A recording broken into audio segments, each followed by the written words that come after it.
You're here, I'm pleased, I really feel your company. Your style, your smile, your pace mentality. Lord, have mercy on me. I was blind, now I can see what a king's supposed to be.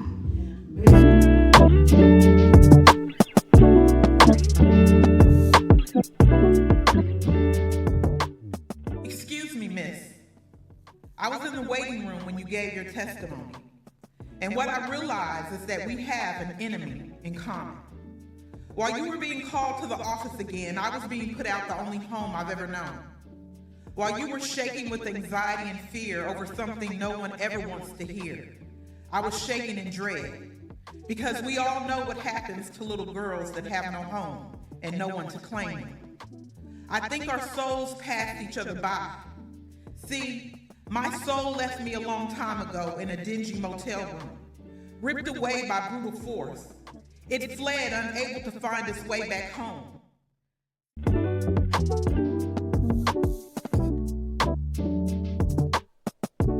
Historical people, who would you want in your seat and why? Wow. I guess because I'm different. You know, I'm not really starstruck. And so it would be hard to really pinpoint anybody in particular. First person that just came to my mind, you know, I mean, if I had an opportunity to cut Denzel, you know, I would. That's a good one. I'd do that. That would be a dope conversation. Exactly.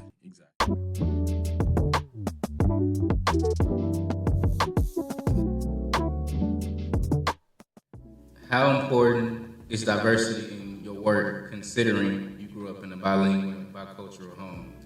Yeah, I mean, I think it's very important. I think at this point, just in society, there's just so much diversity. You know, whether it be in language, whether it be in your upbringing, whether it be, you know, in whatever that is. And so I think growing up in, you know, a bilingual household as well as really a bicultural, despite the fact that, you know, my parents are you know, both of Hispanic descent, but growing up in two different cultures of, you know, very traditional values in the home and very different, and sometimes similar values, right, outside of the home, but in different ways, right? Yeah. And so,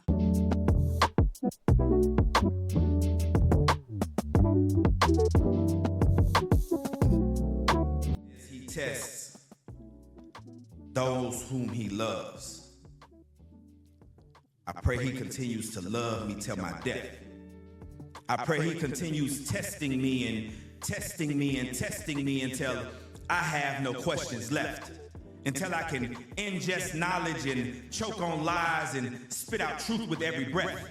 But you see, until love for what he loves and hate for what he hates is the only thing that's left within my chest.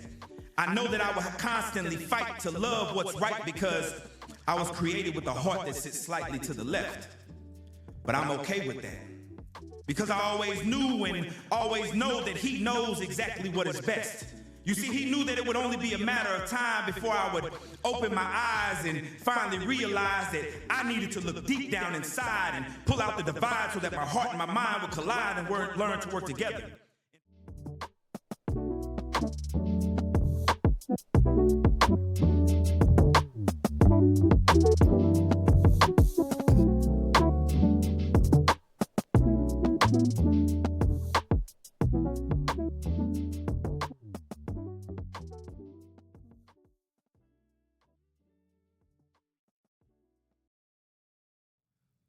What's good, my good people, online community? We are back for another powerful and insightful episode of Ordinary Conversations with Extraordinary People. Kicking off the New Year strong, 2026. Happy New Year to those who've been following us. Continue to follow us as we continue to put out positive content.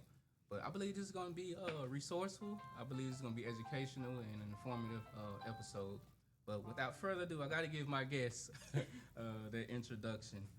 They are a dynamic leadership trio serving the community with Goodwill North Central Texas. These guests play a vital role within Goodwill's Opportunity Accelerator, overseeing programs, staff, and day-to-day operations that support training, readiness, and job placement services. Beyond program operations, our guests are deeply involved in team leadership, community partnerships, and outreach efforts that strengthen the local workforce. And without further ado, they specialize in helping individuals facing employment barriers, including veterans, returning citizens, and those seeking a fresh start in the workforce.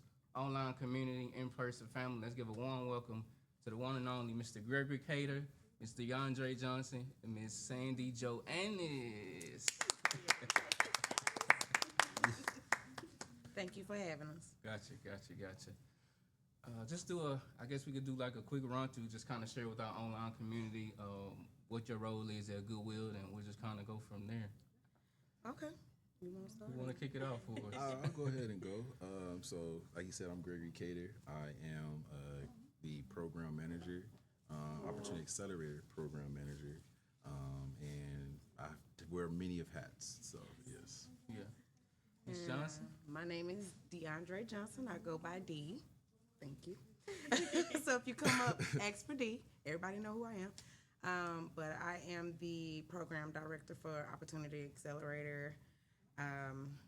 Been in this role. I'm new to this role. Let me say that. Just got promoted. But we'll get into that a little later on how that is beneficial.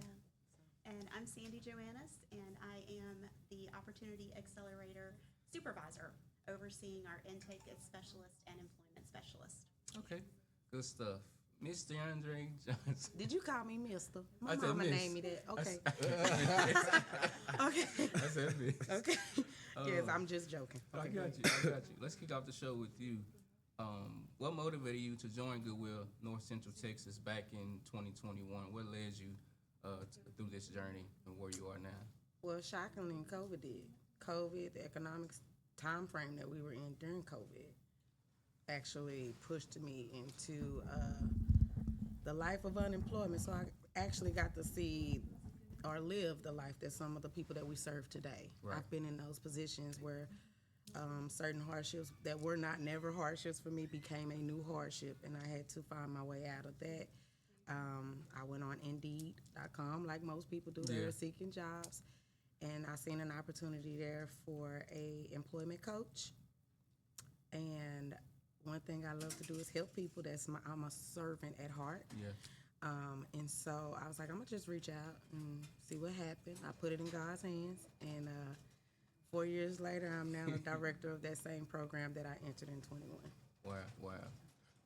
When you think about going through this journey of life and going after different career fields, we have multiple people in our life that are mentors that help us get to where we are. So who were some people along your journey that helped you get, to this role you are now, that poured into you, I guess? I would definitely start with God, because ain't nobody greater than God, not in my life. Right. If you don't know him, get to know him. Now, secondly, I would say my mom.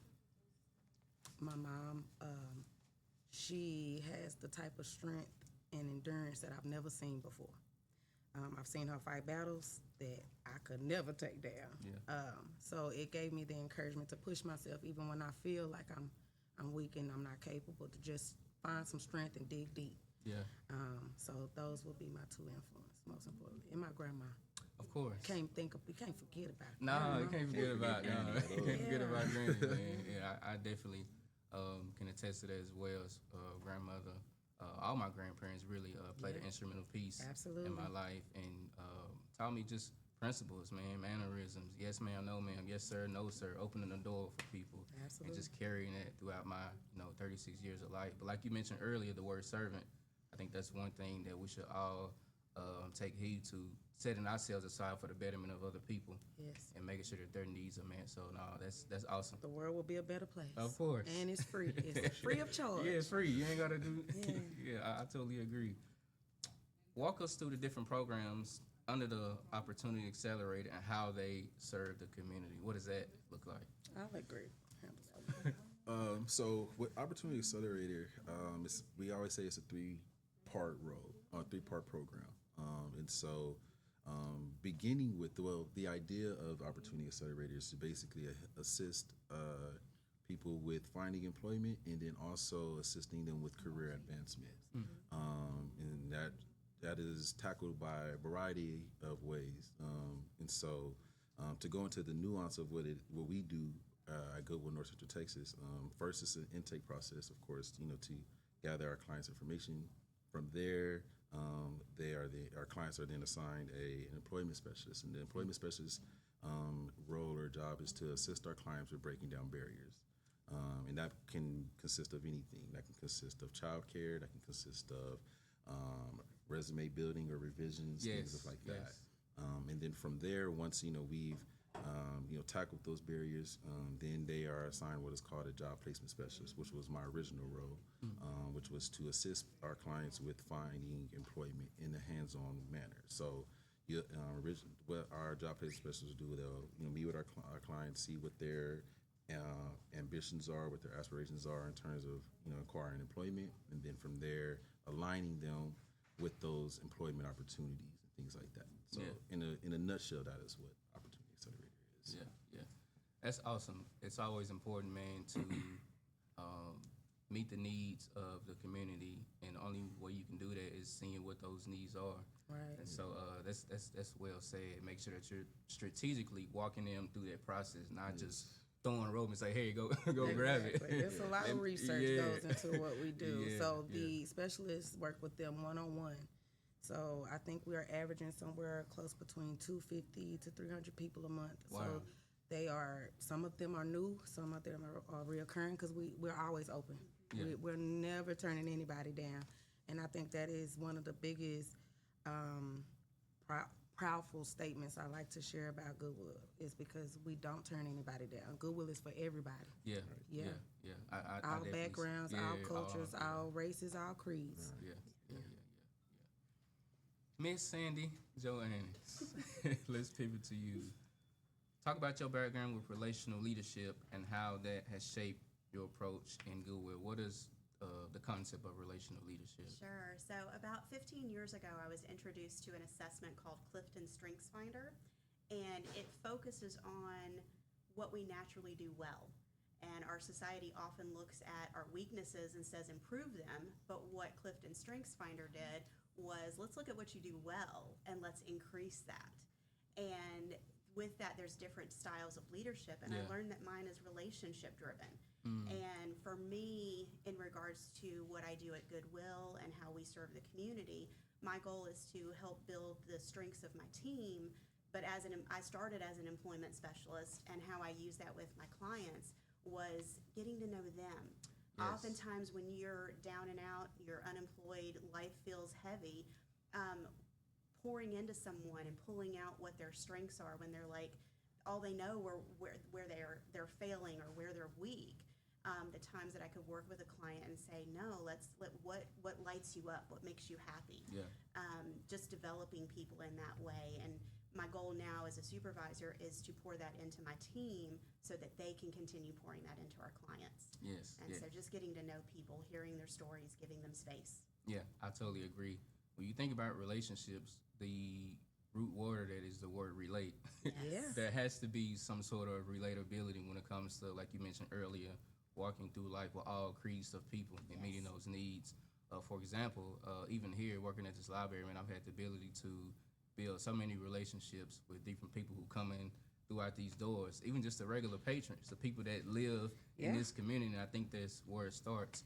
People like, shout out to Dr. Karen Davis, just multiple people, man, who have been in here. I remember helping her when I first started, with paperwork and getting things faxed and scanned and, just having that patience to do it. And after that, man, she come here and bringing us snacks. Yeah. And bringing us, She said, thank you. Yeah, thank you. What do you need? How can I help? And so that's me too as well. I've always been a people's person, and I've learned that, we talked about our mentors earlier, having those people skills. One thing, also shout out to Miss Jackie, who was our storyteller here a while back. She always would say that you can't work on a people's job and not have people skills. Come on, Miss Jackie. Where are you, You Miss can't Jackie? be in an environment that requires people coming in and out this door. You don't have people skills. Being able to relate, being able to give them that safe space, being able to provide resources to them, being able to guide them if they're not tech savvy, help them through their process. And so, I think that's very, very important, having the ability to relate. And also, just because you said something about technology and building skills. Right. So a lot of people are familiar with with Goodwill as a store of retail. Yeah. If you need a That's true. refrigerator, if you Yeah, need yeah. a new couch, if Yeah. you need a stroller, you're gonna go to Goodwill if you low on funds, right? Right. The other piece of Goodwill that a lot of people are not familiar with, which is why we're here today. Exactly. Right? Is to talk about the multi-programs that we have. So yes, Opportunity Accelerator is phenomenal. Come see us. If you don't know us, come find Please. us. Please. And thank you. But we also have other programs that will be beneficial to people in their career paths. Right. So part of how Opportunity Accelerator works with those people that are looking to get a CDL certification through our NTI program, or to get digital skill trained or Google IBM certified through our DCA programs, or anything that we have to offer. We do CompTIA. We have a multifaceted list of programs that people can get assistance from if they are interested in starting a new career path. We did a pivot workshop not too long ago, and we realized there's a lot of people that go in with the mindset of, oh, I want to be a teacher. For me, I was an education major initially.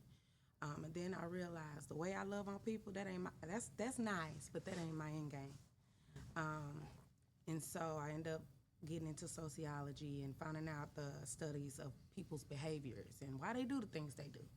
And then you say, well, D, what is your ultimate goal? My ultimate goal is to help people. There is no greater place than Goodwill to see people help people. Yes. I see it every day, Monday through Friday. We have diligent workers, people who are really invested into seeing betterment. So Opportunity Accelerator, what we do is we kind of help direct that path. Yes, So if you exactly. coming in and you Yes. saying, hey, I just got out of jail, right? I haven't worked in 10 years or more, and I haven't had real work experience in 10 years. I'm lacking a high school diploma. There may be some areas there where we have a GED program that's for free, right? For our adults, we will push them in there. Wow. Keyword free, catch it.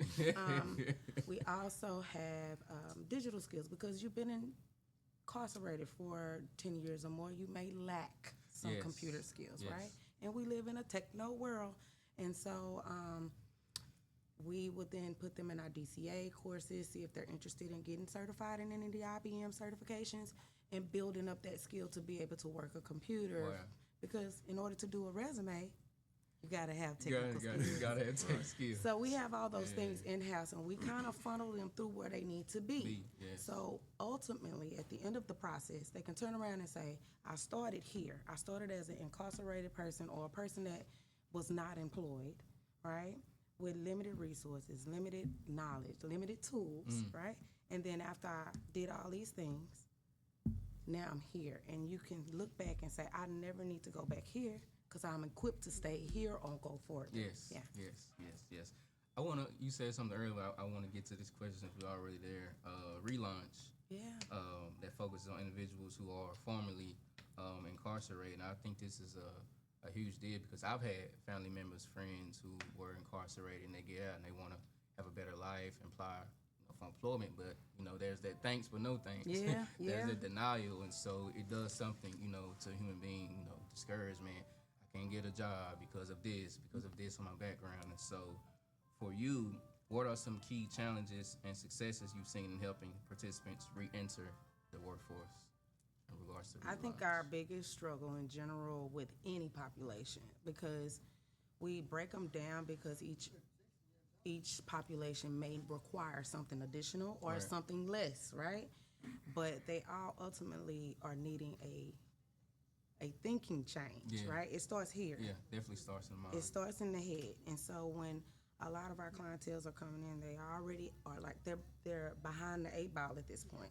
So they're desperate, they're hungry, they're tired, they're worn, they're tired of hearing no, they're Yeah. tired of hearing, they're going through a lot. So the emotional and the mental part of it is probably the biggest hardships, but we work through them. All of our staff are trained, they're educated, they are well prepared to help people that are needing some emotional support. And so we provide resources all over North Central Texas.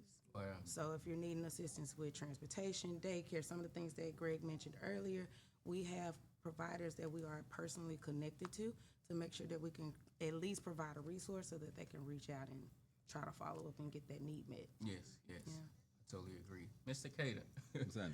let's pivot to you. Speaking of resources, and yeah, you guys do a lot. You guys are well multifaceted. I was on the website just looking and research. I'm like, Yes. man, you guys do a lot. You mentioned earlier how a lot of people are so fixated on just, the material part of it, going to get the clothes or the appliances, whatever case may be. But there's some other things on the back end that y'all don't even know about, y'all haven't been exposed to. There's this phrase that I heard from a former athlete that exposure leads to expansion. Right. He didn't lie. Yeah, Fred Taylor used to play for the Jacksonville Jaguars, and so the moment you become exposed to something, it expands, your mind expands your thinking and expands partnerships, and so, you guys are definitely multifaceted. But for you, Mr. Cater, how does the Weatherford Job Resource Center support the local community differently from other centers? What do you think are some key components? Well, so the Weatherford Job Resource Center is a staple into, or looking to be a staple into the Weatherford office. It was once open before, I believe prior to COVID, and then due to COVID, as we know, things changed.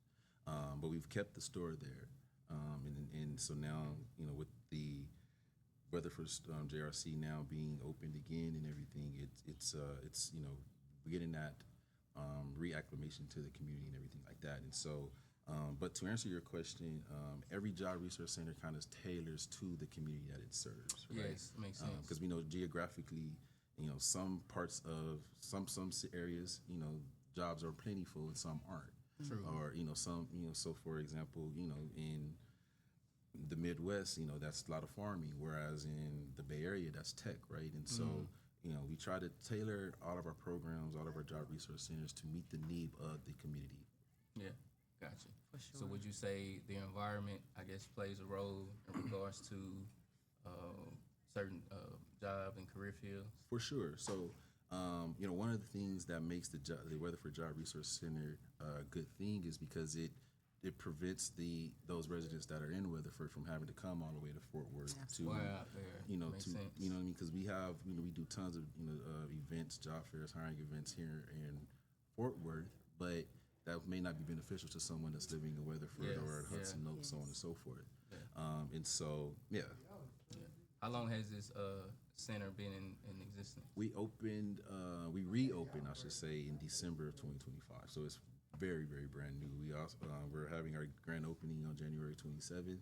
Come out, January 27th. January 27th. If you're in the Weatherford area, Yes. So yeah. if you're in the Fort Worth area, it's only a 20-30 minute drive, depending on how you drive. If you want to come see us anyway, just come on out. We'll love to have you. Yeah, man, that's amazing. Yeah, you guys definitely do a lot. And then going back to what you mentioned earlier, the digital skills and people, not having those tech skills. My mother, shout out to Brenda Strickland, who came to one of the. Brenda. She came to one of the computer skill classes with Philip. I know he came. Oh here. love Philip. Yeah. He's amazing. Yeah, he came here the other day to check on us, and then after my mama came out that class, she was like, "Man, that was amazing. The teaching was great. He walked me through. He helped me because people who are older, they're not familiar with technology. Right. And we got a lot of people that come in the library who aren't really tech savvy. Right. So we try to guide them or provide the resource. Like, hey, you got these Goodwill computer skill classes. They're free. They're open to the public. It don't cost you nothing. It's not a reason to say no. Yeah, not a reason to say no. Yeah. So come in, and get those needs met. And so I think that's one thing that we're really, really big on here with this library is making sure how can we connect and build long-lasting partnerships Absolutely. to bring those resources in here. The word multifaceted. Or community hub, and how people can come here and get those things met. And so, yeah, my mama was definitely. I think that's a good excited. Idea because Goodwill does a lot, Yeah. but it takes our outside partners and the community partners that are willing to partner with us to create these opportunities Yeah. to change lives. Yeah. Like this is changing lives I totally for people. agree. Yeah. So, and some of them are fast and some of them are slow. Some are immediate and some of them take a little while. Yeah. But we are patient. We will walk through it with them. As long as they put in the fight, we will put in the. We gonna match that energy. Yeah. Goodwill is gonna match that energy. Yeah, I totally agree. Even with you saying that, I was helping a lady yesterday on one of the computers, and she really wasn't tech savvy. But me, I think one of my strongest attributes is having patience, being patient with certain people, because everybody is not at the same level. Absolutely. Like you mentioned earlier, some people are advanced, some people are medium, or some people are right there in the middle. And so having that patience to walk her through that yesterday, she was so so grateful, man. But also, like I mentioned, like I told her, hey, we got free classes. Yeah. Come to those classes. They good. Yes. And Chat GPT. Can we just do Yeah, a small clap for the chat? We use it a lot. I know it's mixed feelings about it, but there's some good there. Let's just clap for the good. I do think that Chat GPT is a clear sign of what we are going into. So back when I was growing up, I'm telling my age, back in the future was like it was just a movie. It's not real. We are in the future. Yeah. And it is important for us to move with the future. You have to be educated and equipped to handle these devices. So come to these classes. Yeah. Miss Joanis, let's go back to you. Can you explain the role of intake and employment specialists in the Opportunity Accelerator program? What does that consist of for you? Our intake specialists and employment specialists are often our first point of contact with clients. So they're there to provide that support, to walk them through that enrollment process. Oftentimes they're also giving that client an opportunity and a place to share their story and to find some hope. And we're there just to kind of support them and get them started, look at what their barriers are, what their goals are, and help guide and direct them in that, to give them a little path, to start moving forward, and reminding them it may not happen overnight. True. Like I love what Dee said about, we're going to match their energy. This is their job search, and we want to be there to support them as best as we can. We're going to provide as much as we can for them with resume building, the job fairs, and things like that. And our employment specialists and intake specialists are just there to help them get started, to help carve out that path. Yeah, Right, yeah, right. I totally agree. Speaking of that, yes, we do have the job fair coming up. Yes, next Tuesday. Don't miss it. Don't Yes, January miss it. 13th, Mark your 10:30 calendars. to 1:30. Please be here. While we're on that topic, I guess share with our online community, those that are watching, those that are listening, what could people expect in regards to this job fair? I know we've been communicating back and forth, making sure we got things in place. So what can the people expect? Opportunity. Yeah. You know what I mean? Opportunity. There are no guarantees in life, period. And this is such as well. But you are going to have the opportunity to come before an employer who is seeking to fill some type of position of need. And so that is, the attendee's opportunity to, secure and land a job. Absolutely. Gotcha. And Yes. opportunities is what we provide. That's Yes. why we're named Yeah. Opportunity It's Accelerator. accelerator. I think Key this word. is a good spot too for, and I'll let Greg do it because he's our job fair guy. This Right. is our job fair king. You understand? I'll let him explain the difference between a hiring fair, an interview fair, and a job fair. Wow, I never knew that was So, a difference. yeah. Please elaborate on Yes. that. Greg. When I began my tenure here with Goodwill North Central Texas, I noticed that there was just a lot of mix up between the two. And so a job fair, a lot of times a job fair is more so informational, right? Employers would come and saying, hey, we have these positions available, are you interested? If so, take my card down, apply, and go from there. So it's more so informational, right? But a hiring event is intentional, meaning employers are coming to hiring events with the intention to hire. And so with Goodwill, our hiring events are set up for people to come and get hired on the spot. You come without a job and you leave with one, depending on, of course, various circumstances and things like that. But you're more prone or probable to get a job at a hiring event than at a job fair. Absolutely.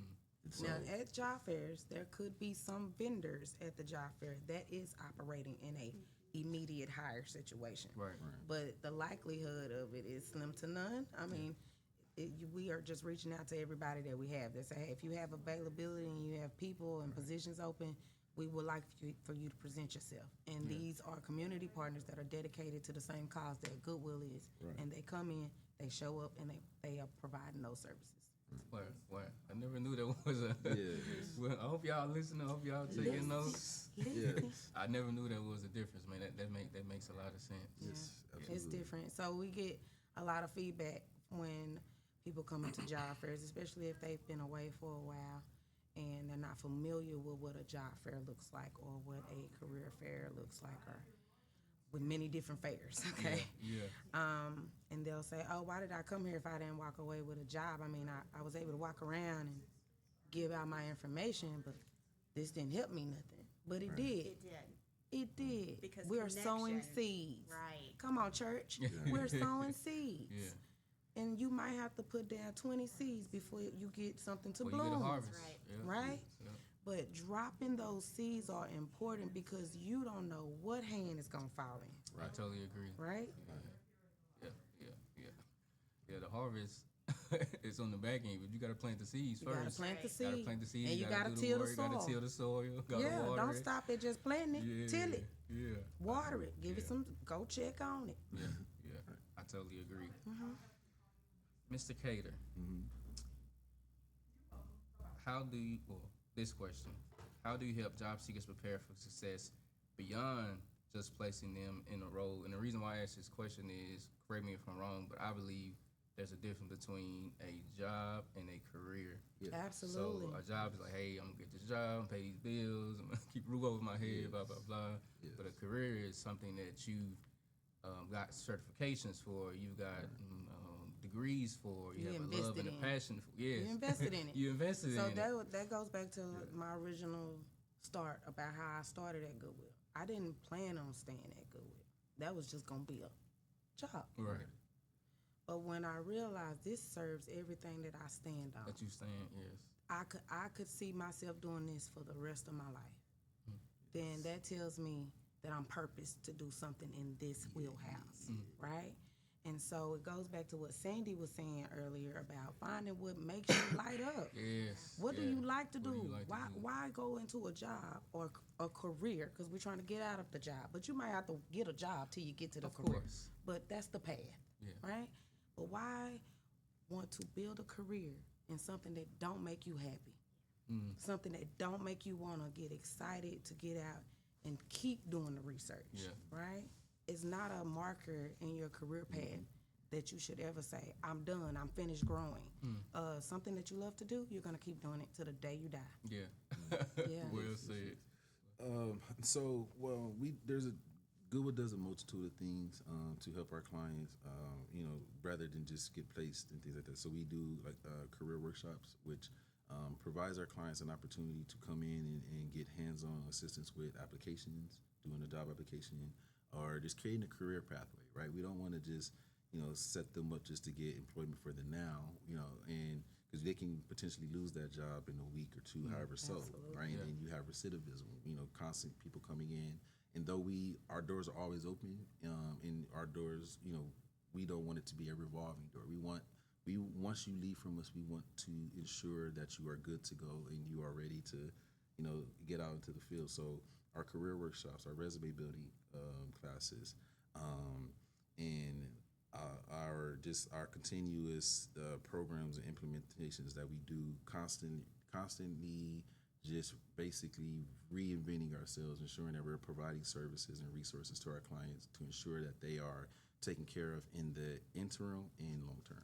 Yes. We yes. want to reach one, teach one. We want Yes. to teach you to fish so that we don't have to keep catching your fish for you. Yeah. Exactly. And then hopefully you will return that. Right. Yeah. You know? Passing it on. Yes, pay it forward. Yeah, I think that's very important.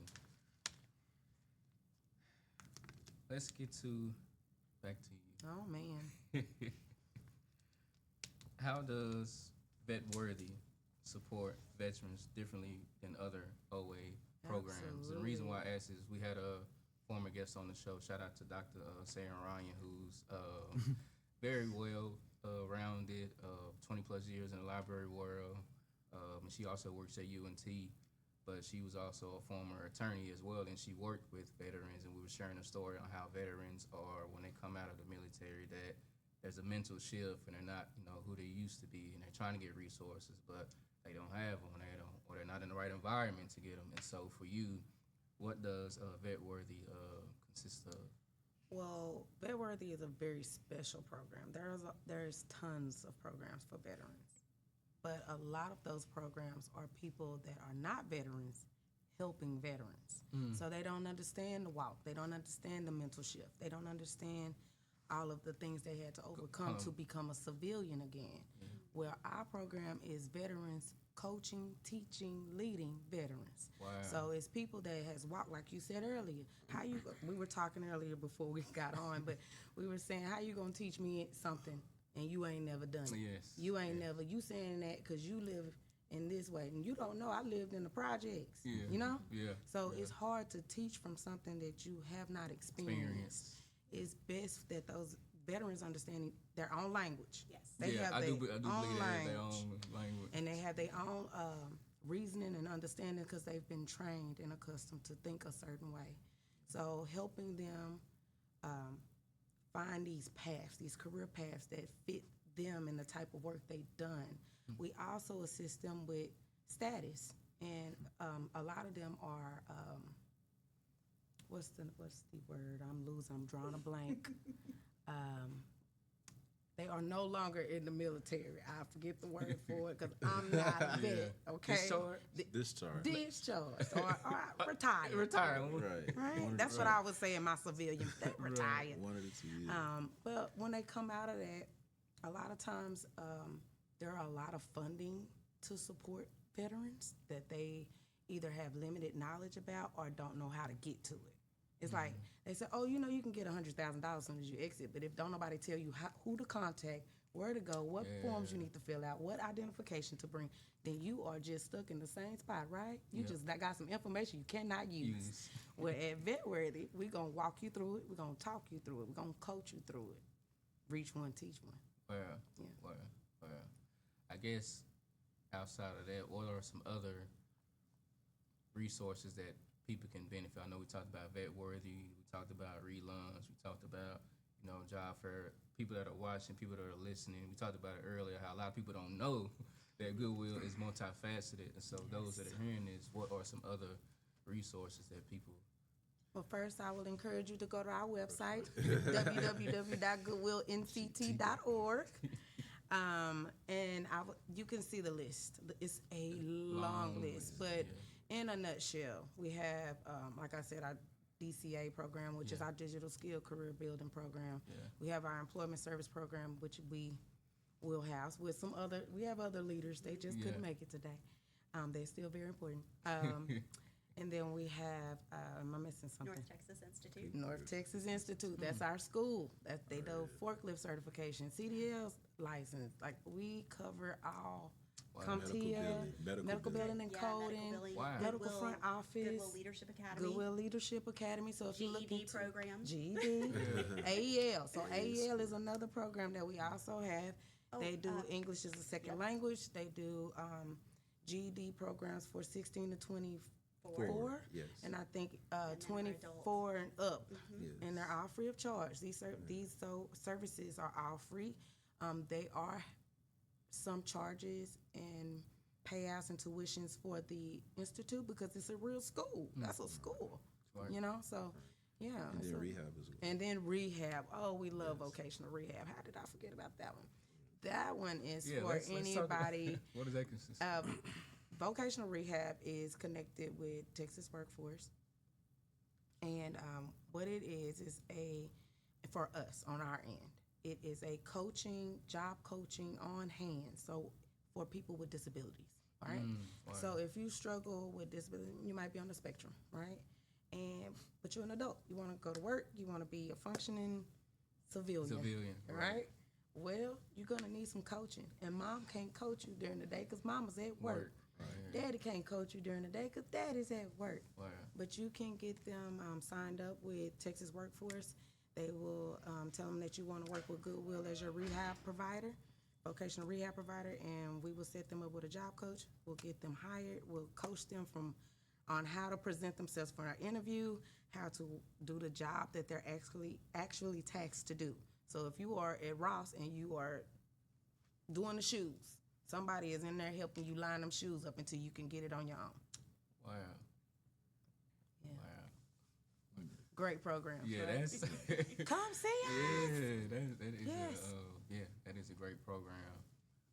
One thing that I've gotten a lot of feedback from working here from people that have come throughout these doors is ESL classes. for So sure. is that something that you guys provide? Yes, sir.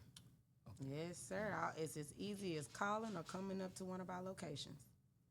4005 Campus Drive. Yeah, we definitely get a lot of feedback for ESL classes. Absolutely. People who are wanting to grow and learn in that area. So Now, the classes are at our location. So if transportation is an issue, we are on the bus line. So get there when you can, because I know y'all want to come. If nothing else, to see us, but come on. Ms. Joanis, Sure. in your view, how does workforce development strengthen local communities? And the reason why I asked this question, I was watching a recent interview with Charlamagne the Guy. He was on Forbes, did an interview with them. He was talking about how a lot of people who have positions and titles, just because they have them doesn't mean they're in the trenches actually going in the community, helping these Absolutely. people, whether it's the mom and pop shop, whether it's the grocery store, whether it's the barbershop, whatever it is, sitting down and having conversations with these people. Because like I said earlier, in order for you to meet the need, you got to know what these people actually need. What do you want? What do you want? Yeah. What is that? What is the goal? What is the need that needs to be met? So for you, just kind of elaborate on. Yeah. Workforce development is a huge part of changing the community because change starts with one person. Yeah. So when you impact the life of one person, you put in hope, you put in stability, you put in a regular, sustainable income. That shifts a person, and that ripple effect that goes out is going to impact their family. It's going to impact their friends. It's going to impact the community, the business employer, because that's going to make that employer able to provide the service that they're intending to provide. Yeah. And it's just automatically going to impact the economy and our community. Yeah. Because it just goes back to that change one person, Yeah. and that ripple effect just keeps going. Yeah, I totally agree. Even with some of the programs we've had here that I've had the chance to experience from our STEM camp, with Oh, the yeah, kids, STEM is good. 7 to 12, from our teen cooking camp.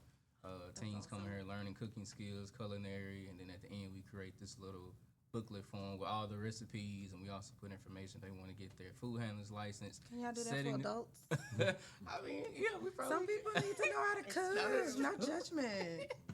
That's true, because I showed them. Oh, well, you need to be the first I one. need to be But just going back to meeting the needs of the community, man. Even last Saturday, man, hosting our line dance party in here, man. It was packed. We had so much fun. Line man. dance The community just coming here, just having a good time, man. Fun is so important. Yeah, I dote after hours. I mean, yes, we want the careers. Yes, we want the jobs, but you gotta be able to live life a little Every bit. day can't be work. Yeah. It goes back to that wholeness as a person. Yeah.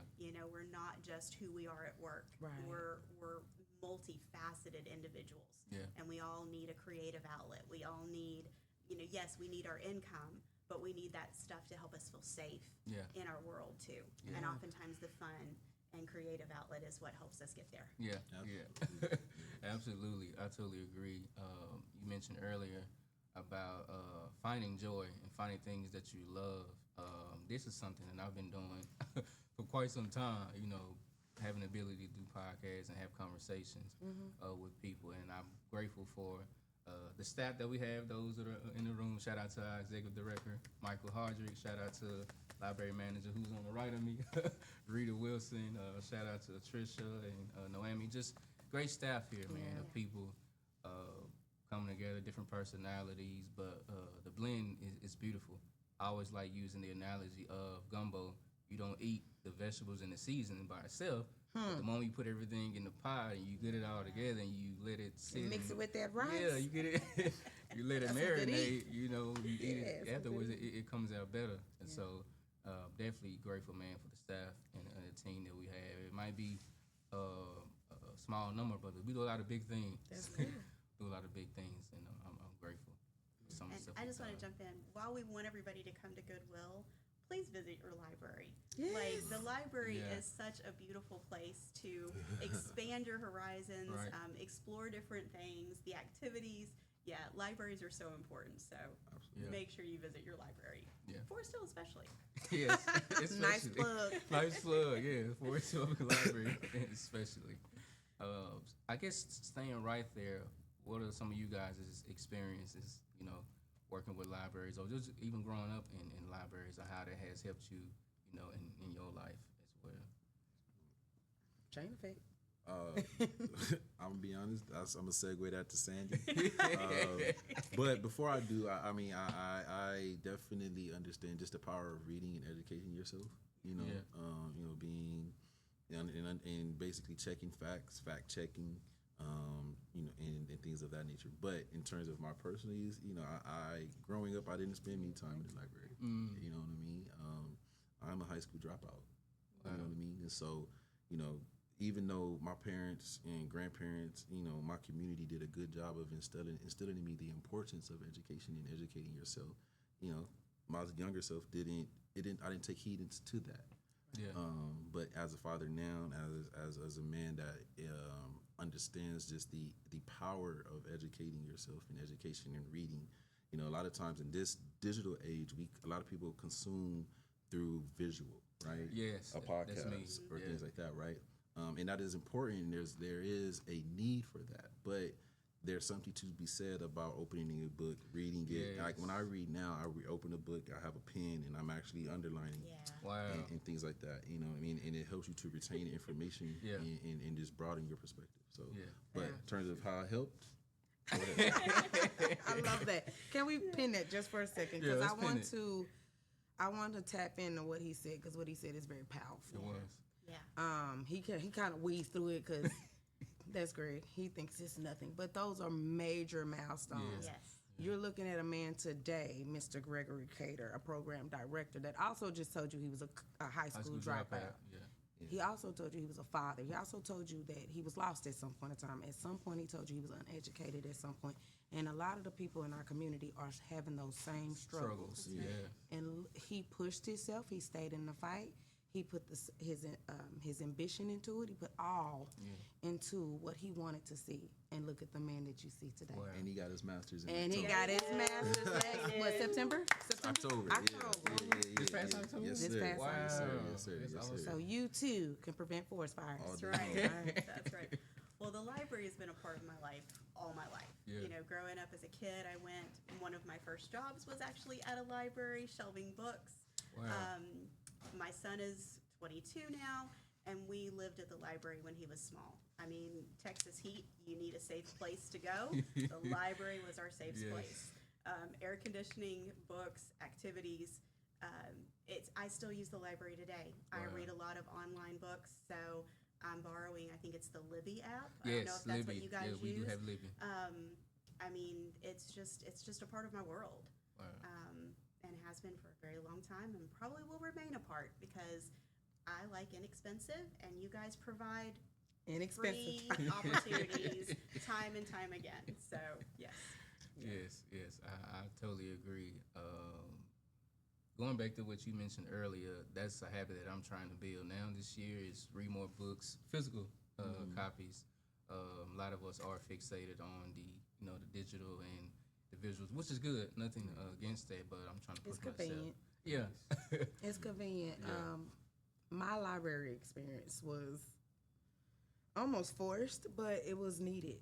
So it was part of our grooming. I told you the generation I grew up in, we didn't have laptops, we didn't have cell phones. We did, but they were like this big. So them And they came in like a briefcase. And they weren't smart. Right? And they were not smart. You had to Not know it smart. all. Not They were And a so phone. they were just a phone. But in those eras, I grew up with a grandmother who only had an 8th grade education. Wow. And my mom had a high school education. And so those women wanted to do more, just they didn't have the means.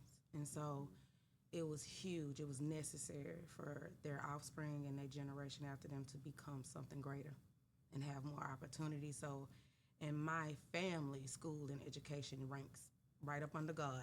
Did you pray? Did you go to school? Right. So reading was pushed on us at a very young age. Yeah.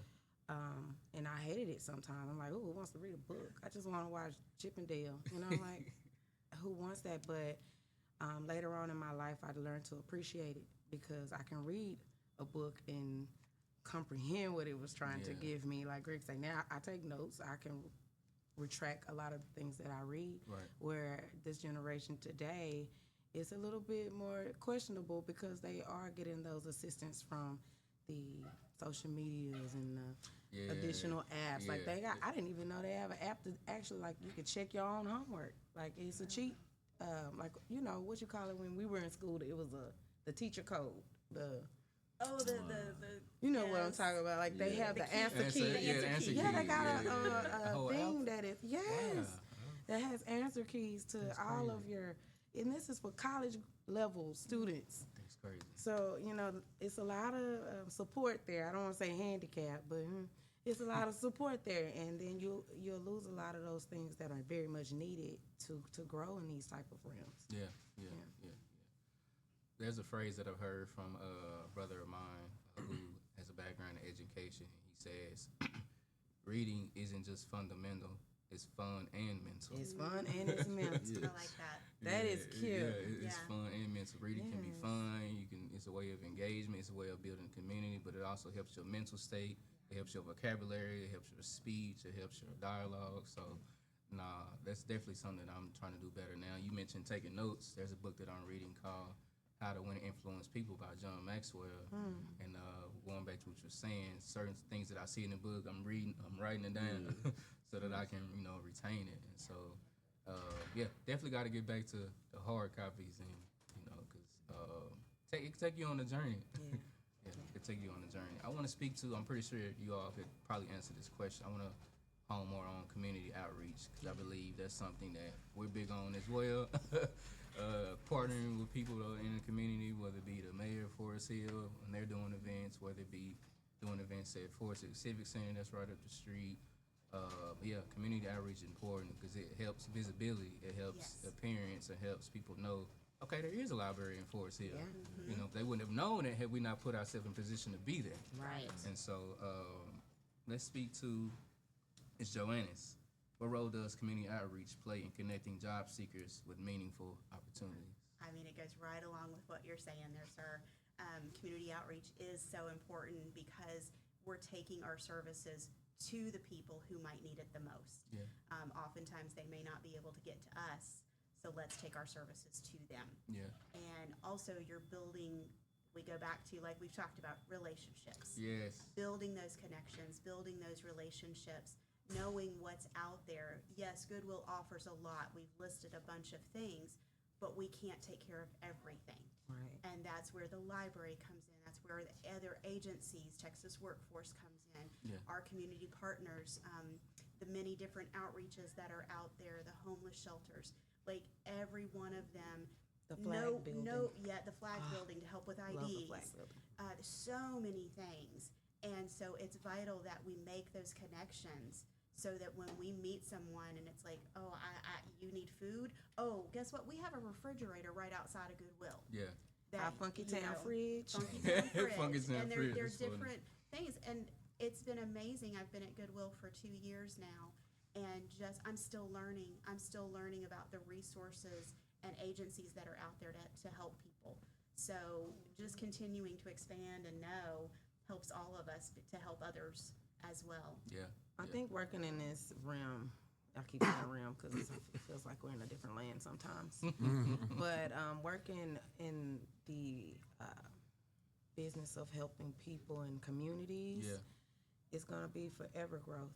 It's going to be it's a forever learning process. I and totally if you're agree. a person that is into doing research, deep diving, going down those rabbit holes, finding those specifics such as what is the need, right? Because the need could change. That's right. Today, the need is we need more construction. Tomorrow, we need more housekeepers. We never know. Never know. So being on this side of it, it is consistent learning. It is consistently trying to figure out what's going on economically. What kind of world are we in today? What is the greater need that was a need than it was yesterday, Yes, right? yeah, That is the work. Yeah, I totally agree. Going back to you mentioned one where we've been using is relationship building. There's a guy we had on the podcast last year. Shout out to Dr. Mark Pullum. Well-faceted, education background. I think he's a college professor now at Baylor. And so just talking to him, getting to know him, because I'm a people's person, so I'm going to get to know you and see what you do. So we brought him in 3 months later during our parent-child power hour, or basically bringing in the different community partners, whether it be nutrition, whether it be early literacy and child development, whether it be music and movement. And he was one of our community partners for child development. And so fast forward, in a couple of weeks, he'll be teaching a college prep workshop here for our teens. And so going back to what we mentioned earlier, building those long-lasting relationships with people so that we can meet those needs for all walks of life, from the seniors all the way down to the little ones. Everybody got a need. Yeah, everyone has a need. And so I think doing this event will definitely be helpful for these teens, freshmen all the way to their senior year, because they need to know, how to do a FAFSA. They need to know what financial aid looks like. They need to know the different universities. They need to know how to file an application. They need to know all these different resources. And so with him having that extensive background, I'm like, oh, okay, if you open to do it, let's do it. We got the space, you got the curriculum, let's make it work. And so it's definitely been an amazing journey, just building these relationships with these When people. I was in school, they taught that, right? Right. They teach they taught us how to write checks. They taught us how to balance our accounts. They taught that was high school. Yeah. Now they have removed a lot of those. Curriculum. Yeah, those extracurriculum activity courses. Life skill type things. Home ec. I don't think they have home ec anymore. I remember home ec too. Things like that. So it's up to the community. It's up to us, y'all, to make sure that we get what we need. Because the children today will be the leaders of tomorrow. Yes, they will. And if they don't have the skill, we failed them. We can't blame it on nobody else because we're here. Yeah. For the next generation. So come bring them to Goodwill so we can help. Please bring. I guess I should say please, but bring them. Mr. Cater, going back to you in regards to team and leadership and working with different people, what strategies do you use to ensure your team provides client-centered services, I guess, in the role that you're in? Can you repeat that question? I'm sorry. What strategies do you ensure your team provides for client-centered services? Well, I mean, just to touch back on, what I mentioned earlier about our career workshops and our resume building. But as a manager, as a supervisor, when we are interviewing people, as personally for me, I'm looking to see how well of a listener are you. You know what I mean? Your eye contact. Things like that, because you're going to be working hands-on with people that are from vulnerable populations, right? Yes. And so, they're coming to you, at their wits' end to get services because they are in dire need of that.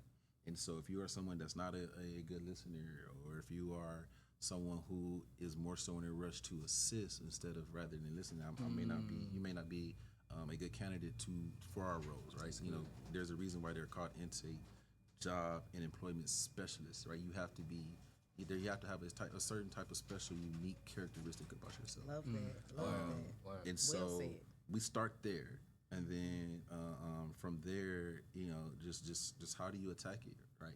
How do you work? How do you show up every day? Do you show up every day? You know what I mean? Part of the half of the battle is being there. You know what I mean? You can be as good as LeBron James, but if you ain't showing up for game day, what you here for? Right. You Absolutely. know what I mean? So those little things and nuances in terms of from a supervisor managerial role is basically ensuring that you have people in place that can get the job done. And that's not what I mean by getting the job done is not making sure that you are reaching your personal goals, but you are reaching the individual. You're helping the individual in front of you reach there. Yeah, that's well said. Very good. Well I couldn't have said it well better. said. And going back to what you said and what you said earlier, it starts with us. Yeah. There's a phrase that I've heard from a business leader He would always say the best work you can do is the work that you do on yourself. For sure. You know, you become the project. Yes. That's right. Working on yourself, personal Yes. development, so that you can be a service to those people. And one thing that you mentioned earlier as well was having those great listening skills. Yeah. I mean, we got 2 ears on mouth for a reason. That's a It's good way to look at yeah, it. you know what I'm saying? We don't have them just to have them. And so, The late and Nate great Nipsey Hussle said, "You got to know yourself before you can do anything." Greg gonna represent for All California. day long, you know what I'm saying? All day long. Shout out to Compton. Yeah, you have to know yourself, right? How can I be assistance to you if I don't know myself, right? That's why when you get on the airplane, they tell you put your mask on first, put your life vest on first, and then attend to those next to you. You know what I mean? So if you don't know where you are in life or where you are at in your walk or how you can be of assistance to someone, then you are assistantly being you're doing a disservice to the person you're attempting to serve. well said, well said. Well, we got to put a wrap on, man. This was It was this good though. Great, It was fun. man. Great dialogue, great was fun. conversation. Those that are watching, those that are listening, just some last words from y'all, man, as we put a button on the show. Anything y'all want to close the show with? I hit you with something simple. Find your purpose or you wasting air. Find your purpose or you wasting the air. Absolutely. Wow. Absolutely. You know, God gave you an opportunity to be here right now in the present at this present time. Yeah. You know what I mean? There's plenty of people who aren't. And so if you aren't trying to be intentional about what your purpose is, then you are essentially just existing. You know what I mean? And merely existing isn't enough. Wow. Well said, Mr. Cater. And just because your circumstances right now might not look the way you dream or what you want, doesn't mean you're done. So keep striving, keep moving, keep stepping, because life will throw us those curveballs. Yes, they but will. don't give up. Wow. Don't give up. They Miss- talking to me. That's all I'm saying. Amen. Like tap me, I'm about to shout. Miss Johnson. And like an amen, hallelujah moment. But I agree with both of them. Yeah. My takeaway is just come to Goodwill. If you want all of this, all this knowledge, all this resource, all this experience, all this wisdom is right at Goodwill. It's right around your corner in this very moment. Yeah. Well said. Well, that is the show. All right. This is Ordinary Conversations with Extraordinary People. And I believe today we did have an extraordinary conversation kicking off the year of 2026, man. And that's great to come. Y'all continue to follow us. We'll be right back here in these orange chairs next week with the one and only Miss Katie Miller. I definitely look forward to that dialogue as well. We see y'all next week. Peace.